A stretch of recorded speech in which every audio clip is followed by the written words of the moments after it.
شروع اللہ کے نام کے ساتھ جو نہایت مہربان اور رحم کرنے والا ہے۔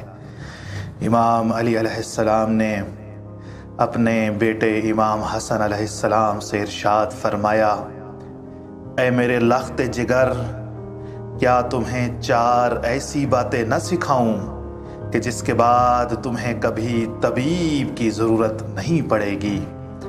امام حسن علیہ السلام نے عرض کی، کیوں نہیں بابا جان؟ امام علی علیہ السلام نے ارشاد فرمایا، دسترخوان پر اس وقت تک نہ بیٹھو جب تک تمہیں صحیح طرح سے بھوک نہ ہو۔ دوسری بات، جب کھانا کھا رہے ہو اور سیر ہونے کے قریب ہو لیکن ابھی کھانے کی طلب باقی ہو تو کھانے سے اپنا ہاتھ روک لو۔ کھانے کو خوب چبا چبا کر کھاؤ۔ اور چوتھی بات، جب بھی سونے کا ارادہ ہو تو بیت الخلاء سے اپنی حاجت کو رفع کر لو۔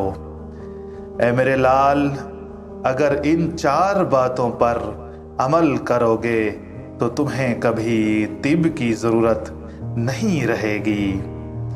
اسی طرح امام علی علیہ السلام ایک اور حدیث میں ارشاد فرماتے ہیں کہ اگر کوئی شخص صحیح طرح سے بھوک لگنے پر کھانا کھائے، پھر کھانے کو خوب چبا چبا کر کھائے اور پیٹ مکمل بھرنے سے پہلے کھانا چھوڑ دے اور جب بھی رفع حاجت پیش آ جائے تو بالکل نہ روکے، تو موت کے علاوہ کسی بیماری میں بھی مبتلا نہیں ہوگا۔